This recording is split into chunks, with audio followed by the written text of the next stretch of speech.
അവരെ ആത്മാവിൽ വെളിപ്പെട്ട് വന്നിട്ടില്ലെങ്കിൽ ആ കർത്താവായിരിക്കുന്ന യേശുക്രിസ്തുവിന്റെ ക്രൂശ് മരണവും അവനിൽ വിശ്വസിക്കുന്നവർക്ക് ദൈവം നൽകിക്കൊടുക്കുന്ന പാപമോചനവും അല്പസമയം ഞങ്ങൾ നിങ്ങളോട് ഘോഷിക്കുകയാണ്.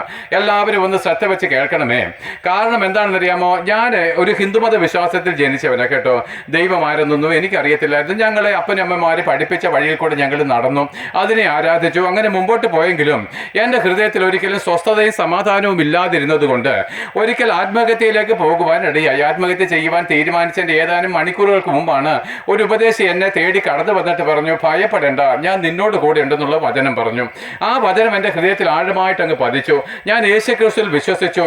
അപ്പോഴെന്താണ്, വിശ്വസിക്കുക മാത്രമല്ല, ഞാൻ ആ വചനം അന്വേഷിച്ചപ്പോൾ അല്ലെങ്കിൽ പരിശുദ്ധാത്മാവിൽ വ്യാപരിച്ചപ്പോൾ എനിക്കൊരു കാര്യം മനസ്സിലായി. വിശ്വസിച്ചാൽ മാത്രം രക്ഷ കിട്ടത്തില്ല, പിന്നെ എന്താണ്, സ്നാനം കൂടി ഏറ്റെങ്കിൽ മാത്രമേ രക്ഷ കിട്ടത്തുള്ളൂ എന്ന് ഞാൻ വചനത്തിൽ നിന്ന് മനസ്സിലാക്കിയപ്പോൾ അല്ലെങ്കിൽ ദൈവാത്മാവ് ഇടപെട്ടപ്പോൾ ഞാൻ എന്ത് ചെയ്തു, ഞാൻ സ്നാനവും ഏറ്റു. ദൈവത്തെ അനുസരിക്കുന്നതാണ് ഏറ്റവും നല്ലതെന്ന് എനിക്ക് അങ്ങ് മനസ്സിലായി. അങ്ങനെ ദൈവത്തിനെ അനുസരിച്ചപ്പോൾ, വിശ്വസിക്കുകയും സ്നാനമേൽക്കുകയും ചെയ്യുന്നവൻ രക്ഷിക്കപ്പെടുമെന്നുള്ള വചനം അനുസരിച്ചപ്പോൾ അവൻ എനിക്ക് രക്ഷ നൽകി തന്നു വെച്ചാൽ പരിശുദ്ധാത്മാവിനെയും പാപമോചനവും നൽകി തന്നു. ആവട്ടെ പ്രിയപ്പെട്ടവരെ, നാളെ നമ്മളെല്ലാം മരിക്കുമല്ലോ. അപ്പോൾ മരിക്കുന്നതിന് മുമ്പ് നമ്മുടെ ഈ ശരീരത്തിനുള്ളിൽ എന്ത് വ്യാപരിക്കണം? ദൈവത്തിന്റെ ശക്തി വ്യാപരിക്കണം. ആ ദൈവത്തിന്റെ ശക്തി നമ്മൾ വ്യാപരിച്ചെങ്കിൽ മാത്രമേ നമുക്ക് മരിച്ചതിന് ശേഷം ദൈവത്തോടു കൂടിയുള്ള ഒരു ഉയർപ്പ് സാധ്യമാകത്തുള്ളൂ എന്നുള്ള സത്യം നിങ്ങളോട് അറിയിക്കുമ്പോൾ, എന്നെ കേൾക്കുന്ന നിങ്ങൾക്ക് ആർക്കെങ്കിലും ഇതേവരെ ഈ പരിശുദ്ധാത്മാവിനെ ലഭിച്ചിട്ടില്ലെങ്കിൽ, അല്ലെങ്കിൽ നിങ്ങൾ മാനസാന്തരപ്പെട്ട് ഇന്നവരെ സ്നാനത്തിലേക്ക് വന്നിട്ടില്ലെങ്കിൽ, ആ ഒരു കാര്യം മാത്രമേ ഞങ്ങൾ നിങ്ങളോട് പറയുന്നുള്ളൂ. ആദം പാപം ചെയ്ത വഴിയാണ് നമുക്ക് ഈ പാപമോചനം ആവശ്യമായിട്ട് വന്നത്. ആദം പാപം ചെയ്ത വഴിയാണ് ലോകം മുഴുവൻ ഇങ്ങനെ കഷ്ടത്തിലേക്ക് പോകുന്നത് എന്നുള്ള കാര്യമൊന്നും നിങ്ങളോട് ഇനി പറയേണ്ട കാര്യമില്ല. നിങ്ങൾക്കത് അറിവുള്ള കാര്യമാണ്. ആകയാൽ നോക്ക് പ്രിയപ്പെട്ടവരെ, എന്നെ കേൾക്കുന്ന നിങ്ങൾ ആരെങ്കിലും ഇന്നവരെ പാപമോചനം നേടിയിട്ടില്ലെങ്കിൽ, അപ്പോഴിത് അമ്മച്ചിമാരും അപ്പച്ചമാരും ഒക്കെ ചിലപ്പോൾ പറഞ്ഞു തന്നിരിക്കും, പിന്നെ ഞങ്ങൾ പാപമോചനം നേടിയവരല്ലയോ? അല്ല, നിങ്ങൾ പള്ളികളിൽ പോയി പറഞ്ഞ സാക്ഷ്യം എന്താണ്?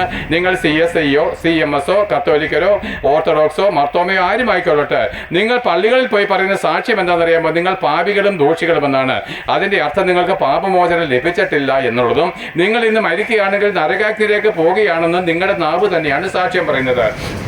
അപ്പം നിങ്ങളുടെ പാപത്തെ പറ്റി ഒന്ന് ബോധം വരുത്തുവാൻ മാത്രമാണ് നിൽക്കുന്നത്. രക്ഷിക്കപ്പെടണമെങ്കിൽ നിങ്ങൾ തന്നെ എന്താണ് സമ്മതിച്ചാൽ പറ്റൂ, നിങ്ങൾ വിശ്വസിച്ചാലേ പറ്റൂ. ആ ദൂത് അറിയിക്കാനാണ് ഉപദേശമാരായിരിക്കുന്നത് ഞങ്ങൾ ഈ ദേശത്തേക്ക് അയച്ചിരിക്കുന്നത്. അപ്പോൾ നോക്ക് പ്രിയരെ, ഞാൻ നിങ്ങളുടെ പള്ളിയിലെ ഒരു പ്രബോധനം പറയാം.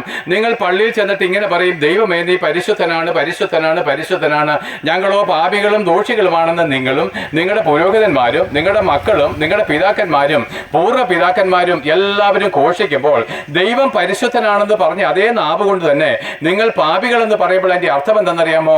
ഇന്ന് ഞങ്ങൾ മരിച്ചാൽ ദൈവത്തോടുകൂടെ ജീവിപ്പാൻ കഴിയത്തില്ല, വിശുദ്ധനായിരിക്കുന്ന ദൈവത്തോടുകൂടെ പാപിയായിരിക്കുന്ന എനിക്ക് ജീവിപ്പാൻ കഴിയത്തില്ല എന്നുള്ളൊരു കാര്യം നിങ്ങൾ അംഗീകരിക്കുന്നുവെങ്കിൽ, അയ്യോ പിന്നെ എങ്ങനെ ഞങ്ങൾ ദൈവത്തോട് ചേരും? അല്ല പ്രിയപ്പെട്ടവരെ, നമുക്കൊരു മരണം ഉറപ്പില്ലയോ? എല്ലാ ജാതി മതസ്ഥരോടും പറയുന്നേ, മരണമുള്ള എല്ലാവരോടും പറയുകയാണ്, നമുക്കൊരു മരണമുണ്ടെങ്കിൽ മരിച്ചതിന് ശേഷം ഒരു ന്യായവിധിയുണ്ട്. ഒരിക്കൽ മരിക്കുകയും പിന്നെ ന്യായവിധിയും സകല മനുഷ്യർക്ക് നിശ്ചയിച്ചിരിക്കുന്നത് വഴി. നോക്ക് പ്രിയരെ, ന്യായവിധി എന്ന് പറഞ്ഞാൽ എന്താണ്? നമുക്ക് പാപമുണ്ടെന്നാണ്.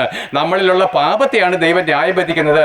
ആ പാപത്തെ വഹിച്ച നമ്മളും ന്യായവിധിയിലേക്ക് കടന്നു വന്നാൽ നമ്മളെല്ലാവരും നരകവിധിയിലേക്ക് പോകുമെന്നാണ് എൻ്റെ അർത്ഥം. ആകയാൽ പാപികളും ദോഷികളുമായിട്ടുള്ള സകല ജാതി മതസ്ഥരുമായിട്ടുള്ളവരെ, വിശേഷാൽ ക്രിസ്തീയ മതവിശ്വാസികളും ക്രിസ്തീയ പുരോഹിതന്മാരുമായിട്ടുള്ളവരെ, നിങ്ങൾ ഇന്ന് മരിച്ചു കഴിഞ്ഞാൽ നരകാഗ്നിയിലേക്കാണ് പോകുന്നതെന്ന് ദൈവവചനത്തിന്റെ അടിസ്ഥാനത്തിൽ ഒരു ഹിന്ദുവായിരുന്നു ഞാൻ ഇന്ന് അധികാരത്തോടെ സംസാരിക്കുമ്പോൾ, നരകം എന്താണെന്ന് നിങ്ങൾക്കറിയാമോ പ്രിയപ്പെട്ട? അതൊന്ന് മനസ്സിലാക്കി തരാം. നിങ്ങൾ അഭിമാനത്തോടും സന്തോഷത്തോടും കൂടിയാണ് പാപി എന്ന് പറയുമ്പോൾ അതിന്റെ വരുവാനിരിക്കുന്ന പ്രതിഫലനം ഭയങ്കരമായിരിക്കുന്ന നരകാഗ്നിയാണ്. എൻ്റെ പ്രിയപ്പെട്ടവരെ, ഈ ഭൂമിയിൽ നമ്മുടെ ജീവിതം നോക്കിക്കേ, 60 70 വയസ്സാകുമ്പോൾ തന്നെ എന്താണ്, ജീവിതം മടുക്കുകയാണ്. അനേക യൗവനക്കാരന്മാരും യൗവനക്കാരത്തികളും ആത്മഹത്യ ചെയ്യാണ്. എന്തുകൊണ്ടെന്നറിയാമോ? എല്ലാ മതത്തിലുമുണ്ട്. മടുത്തു. ഈ 20 വർഷം കൊണ്ട് പോലും ചിലർ എന്താണ്, പ്രേമനൈരാശ്യത്തിൽ ആത്മഹത്യ ചെയ്യുന്നു. 17 18 വയസ്സുള്ള കുഞ്ഞുങ്ങൾ പോലും തമ്മിൽ കൊന്നൊരുത്തൻ പോയി അങ്ങ് ചാകുകയാണ്. എന്താണ് പ്രിയരെ? മടുത്തു, ഈ ജീവിതം മടുത്തു. അപ്പോൾ ഈ ചെറിയ ജീവിതം പോലും നമുക്ക് ദുസ്സഹമാണെങ്കിൽ നരകം എന്താണെന്ന് നിങ്ങൾക്കറിയാമോ? ഈ ഭൂമിയിലെ ജീവിതം മടുത്തു കഴിഞ്ഞാൽ നമുക്ക് പോയി ആത്മഹത്യ ചെയ്യാം, കെട്ടിത്തൂങ്ങി ചാകാം, വിഷം കഴിച്ച് ചാകാം. അല്ല, ഈ ഭൂമിയിലെ ജീവിതം അങ്ങ് നമുക്ക് ബോറായി തോന്നി കഴിഞ്ഞാൽ എന്താണല്ലോ, നമുക്ക് ഇങ്ങനെയുള്ള അനുഭവത്തിൽ കൂടെ നമുക്ക് എന്താണ് ഒളിച്ചോടുവാൻ കഴിയും. എന്നാൽ നോക്ക് പ്രിയപ്പെട്ടവരെ, നമുക്ക് ഉറക്കമില്ലാതെ കിടക്കുന്ന രാത്രികളിലെയോ, ഉറക്കമില്ലാതെ കിടക്കുമ്പോൾ നമ്മൾ ആഗ്രഹിക്കും ഒന്ന് ഉറങ്ങുവാൻ കഴിഞ്ഞാൽ എത്ര ഭാഗ്യമാണ്. ഈ എല്ലാ ചിന്തകളും മാറിപ്പോകുമല്ലോ. അല്ല, വേദനയായിട്ട് രോഗിയായിട്ട് കിടക്കുന്നവർക്ക് സഡേഷൻ കൊടുക്കാറുണ്ട്, അതിനുള്ള മരുന്ന് കൊടുത്ത് ഉറക്കിക്കെടുത്താറുണ്ട്. എന്താണെന്നറിയാമോ?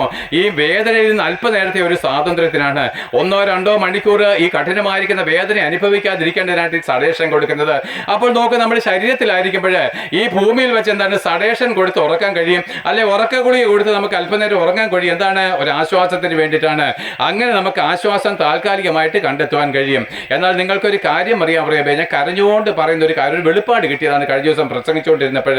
നമ്മൾ മരിച്ചതിന് ശേഷം നമ്മൾ പാപികളും ദോഷികളുമാണെങ്കിൽ യേശുക്രിസ്തു നമ്മളെ ന്യായം വിധിച്ച് നരകവിധിയിലേക്ക് തള്ളിക്കളയും. എല്ലാ മതവിശ്വാസികളുടെയും അനുഭവം ഇതാണ്. എന്നാൽ നമ്മൾ ഒരാളുടെ ആത്മാവ് നരകാഗ്നിയിലേക്ക് വീണ് കഴിഞ്ഞാൽ, എൻ്റെ പ്രിയപ്പെട്ടവരെ, നിങ്ങൾക്കറിയാമോ അവിടെ സഡേഷൻ ഒന്നുമില്ല. അതിനകത്ത് എന്താണ്, ഈ എരിതിയിൽ നമ്മൾ ഈ തീച്ചൂളയിൽ വെന്തുരുകുമ്പോൾ 10,000 വർഷം കഴിയുമ്പോഴെങ്കിലും 1 മണിക്കൂർ ഒരു വിശ്രമ ജീവിതമില്ല പ്രിയരെ. ഹൃദയം തേങ്ങുക പ്രിയരെ, ഹൃദയം തേങ്ങിക്കൊണ്ടായി പ്രസംഗിക്കുന്നത്. നമ്മുടെ ആത്മാവ് നരകാഗ്നിയിലേക്ക് വീണാൽ 1 മണിക്കൂർ പോലും അവിടെ ഒരു സഡേഷൻ ഇല്ല പ്രിയരെ, 1 മണിക്കൂർ പോലും അവിടെ ഒരു സ്വസ്ഥതയില്ല പ്രിയരെ. എന്നാൽ അല്പനേരം ഒന്ന് വിശ്രമിക്കാമെന്ന് കണ്ടു കഴിഞ്ഞാൽ സാധ്യമല്ല പ്രിയരെ. അത്ര ഭയങ്കരമാണ് നരകവിധി എന്ന് അറിഞ്ഞുകൊള്ളുവിന്. ആകിയാൽ ഒരിക്കൽ മരിക്കുകയും പിന്നെ ന്യായവിധി വെച്ചാൽ നരകവിധി നമുക്ക് യോഗ്യമായിട്ടിരിക്കുന്നുണ്ട്. എൻ്റെ പ്രിയപ്പെട്ടവരെ, നിങ്ങൾ മതഭക്തി എല്ലാം ഒന്ന് വിട്ടാട്ട് ആ ക്രൂശിലേക്കൊന്ന് നോക്കിക്കേ.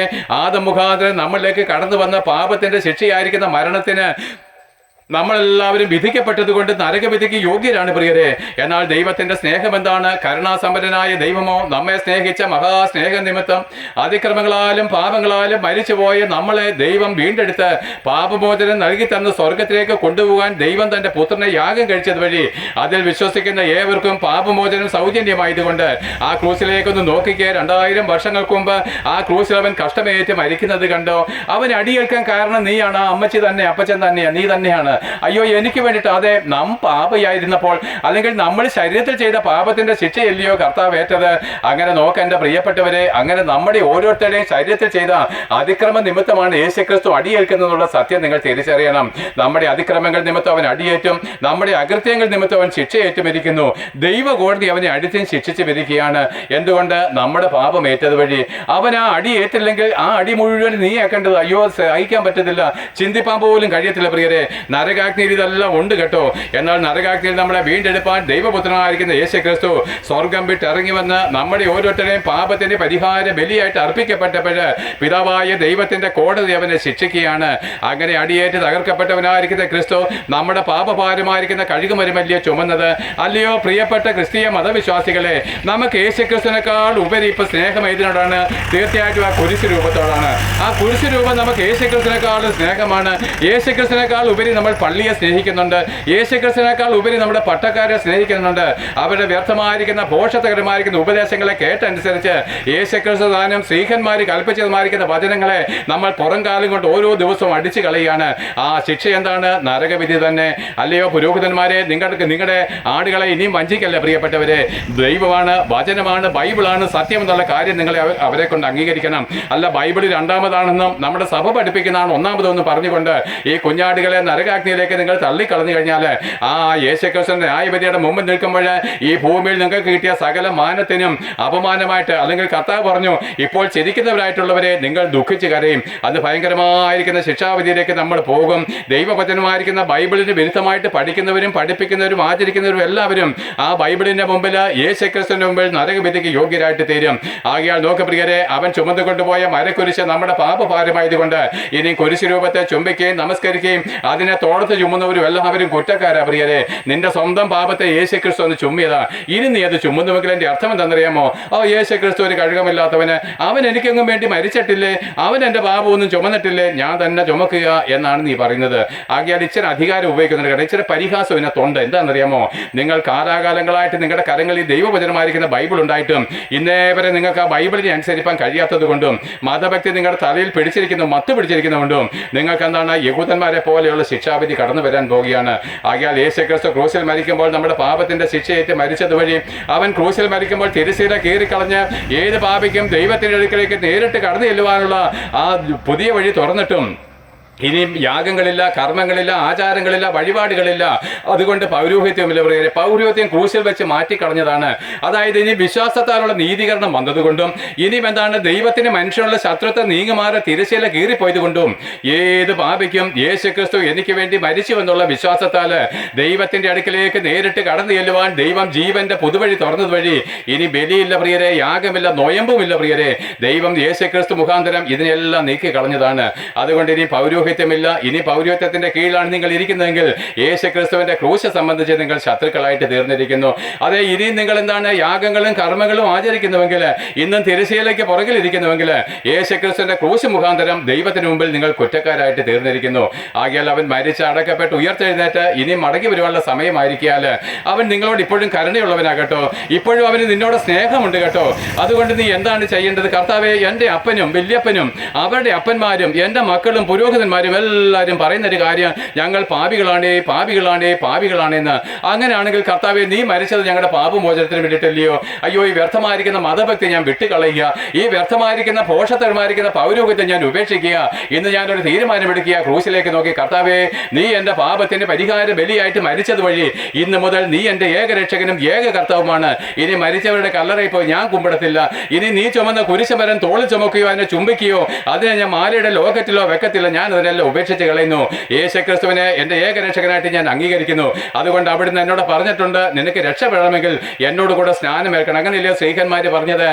എന്താണ് പറഞ്ഞത്? അവനോട് കൂടെ മരിക്കുന്നുവെങ്കിൽ നാം അവനോട് കൂടെ ജീവിക്കും, അവനോട് കൂടെ കഷ്ടം അനുഭവിച്ചാൽ നമ്മൾ അവനോട് കൂടെ വാഴും. കർത്താവേ, നിന്നോട് കൂടെ മരിപ്പാൻ ഞാൻ വരുന്നു, തയ്യാർ തയ്യാർ റെഡിയാണ്. അതെന്താണ്? സ്നാനം സ്നാനം സ്നാനം. അതേ പ്രിയരെ, നിങ്ങൾ വെറുക്കുന്ന സ്നാനമാണ് യേശുക്രിസ്തുവിനോട് മരിക്കുവാനുള്ള ഏക വഴി. നിങ്ങൾ ഓരോരുത്തരും മാനസാന്തരപ്പെട്ട് സ്നാനമേൽക്കുന്ന മാത്രയിൽ അവന്റെ പരിശുദ്ധാത്മാവിനെ നമുക്ക് തരും. പരിശുദ്ധാത്മാവ് നമ്മൾ വരുന്നതാണ് പ്രിയരെ പാപമോചനം. ഇങ്ങനെ സ്നാനമേൽക്കുന്ന വ്യക്തി സ്നാനമേറ്റ വിശുദ്ധന്മാരോട് ചേർന്ന് ഒന്നിച്ച് നിന്നുകൊണ്ട് ഒരേ കൂട്ടായ്മ ആചരിച്ച് അപ്പോസ്തലന്മാരുടെ ഉപദേശം കേട്ടും കൂട്ടായ്മ ആചരിച്ചും പ്രാർത്ഥന കഴിച്ചും കർത്താവായിരിക്കുന്ന യേശുക്രിസ്തുവിന്റെ വരവിന് വേണ്ടി നമ്മൾ കാത്തിരിക്കണം പ്രിയരെ. തീർച്ചയായിട്ടും കർത്താവായിരിക്കുന്ന യേശുക്രിസ്തു നാളെ മടങ്ങി വരും പ്രിയരെ. ഈ പ്രസംഗിക്കുന്ന എനിക്ക് നല്ല ഉറപ്പുണ്ട്, ഞാൻ അവനോട് എടുക്കപ്പെടും. എനിക്ക് വേണ്ടി ഒരു പുരോഹിതന്മാരും പ്രാർത്ഥിക്കേണ്ട. ഇനി എനിക്ക് വേണ്ടി ഒരു മക്കൾ, ഞാൻ ഹിന്ദു ആയിരുന്നല്ലോ, എൻ്റെ മക്കൾ ആരും ഇനി എന്താണ് അടിയന്തരവും ചെയ്യേണ്ട. എപ്പോൾ ഞാൻ മരിക്കുന്നുവോ അപ്പോൾ ഞാൻ ക്രിസ്തുവിനോട് കൂടിയാണ് പ്രിയരെ. അതാണ് സ്തെഫാനോസ് കണ്ട കാര്യം. അവൻ എന്താണ്, അവർ കല്ലെറിഞ്ഞ് കൊല്ലുമ്പോഴേ അവൻ സ്വർഗത്തിൽ പിതാവായ ദൈവവും തന്റെ വലതുഭാഗത്ത് യേശുക്രിസ്തു എഴുന്നേറ്റ് നിന്ന് തന്നെ സ്വീകരിക്കുന്നത് കണ്ടുകൊണ്ട് സ്തോത്രം പറഞ്ഞുകൊണ്ട് സന്തോഷത്തോടെ പറന്നു പോയെങ്കിൽ ഒരു ക്രിസ്തീയ ജീവിതം ഇതാണ് പ്രിയരെ. നിങ്ങൾക്ക് ആർക്കെങ്കിലും ഈ ഭാഗ്യം വേണമോ, പാപമോചനം വേണമോ, വരുവിൻ വരുവിൻ വരുവിൻ. കർത്താവായിരിക്കുന്ന യേശുക്രിസ്തുവിന്റെ ക്രൂശിന്റെ അടുക്കിലേക്ക് വരും, കുരിശുമുട്ടിലേക്കല്ല കേട്ടോ. ഹൃദയത്തിൽ നിങ്ങൾ ധ്യാനിച്ചുകൊണ്ട്, കർത്താവേ, ഞാൻ വരുന്നു, എനിക്ക് നിന്റെ ഇഷ്ടം ചെയ്താൽ മതി എന്ന് പറഞ്ഞുകൊണ്ട് സ്നാനമേറ്റ ആത്മാവിനെ പ്രാപിച്ച് വിശുദ്ധിയോടെ അവന് വേണ്ടി കാത്തിരുന്നു കൊള്ളുവിന്. അവൻ നാളെ മടങ്ങി വരും, ഇന്ന് മടങ്ങി വരും, എപ്പോൾ വേണേലും മടങ്ങി വരാം. നാം അവനോട് കൂടെ 1000 വർഷം ഇങ്ങനെയുള്ള വിശുദ്ധന്മാർ ഈ ഭൂമി വാഴുകയും അതിനുശേഷം ലോകം അവസാനിക്കുകയും ചെയ്യും പ്രിയരെ. അന്ന് ലോകാവസാനത്തിങ്കൽ ഇങ്ങനെയുള്ള വിശുദ്ധന്മാർ സ്വർഗത്തിലേക്ക് പറന്നു പോകും. അത് അച്ഛന്മാരും തിരുമേനിമാരും പോകുമെന്നല്ല വചനം എഴുതിയിരിക്കുന്നത്, പള്ളി പണിഞ്ഞു കൊടുക്കാൻ പോകുന്നല്ല. യേശുക്രിസ്തുവിന്റെ രക്തത്താൽ പാപമോചനം നേടിയ വിശുദ്ധന്മാര് അന്ന് സ്വർഗത്തിലേക്ക് പറന്നു പോകും. 1000 ആണ്ട് കഴിഞ്ഞവൻ സ്വർഗത്തിലേക്ക് പറന്നു പോകുമ്പോഴോ നിത്യാനന്ദം നമ്മുടെ തലമേലിരിക്കും. ഇനി മരണമില്ല, ദുഃഖമില്ല, കണ്ണുനീരില്ല, നിലവിളിയില്ല. എന്നാൽ നിങ്ങൾ എൻ്റെ ഈ വാക്കുകളെ കേട്ട് വചനപ്രകാരം ഞാൻ തെറ്റൊന്നും പറഞ്ഞിട്ടില്ല.